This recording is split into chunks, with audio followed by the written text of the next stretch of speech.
Jadi terpaksa harus pulang ini.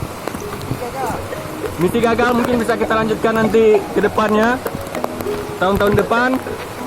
Ini adalah Bang Ni yang sudah basah kuyup. Kamera profesional kami juga sudah sudah habis baterai. Dan ini pemandu kita yang datang dari jauh. Ya. Kemudian ada pasukan setia.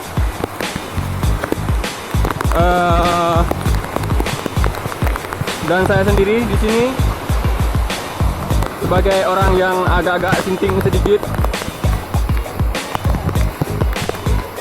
Ya, air sudah mulai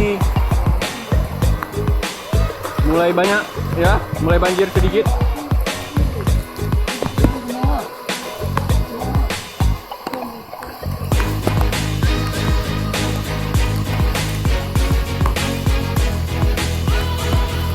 Di depan sana ada orang yang mengambil kayu ikan.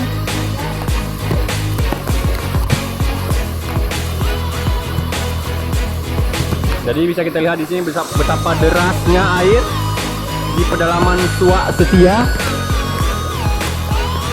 Kita akhirnya memutuskan untuk pulang setelah perjalanan jauh dan diguyur hujan lebat di dalam hutan Taman Nasional Gunung Loser. Dan di situ adalah abang-abang pengangkut kayu.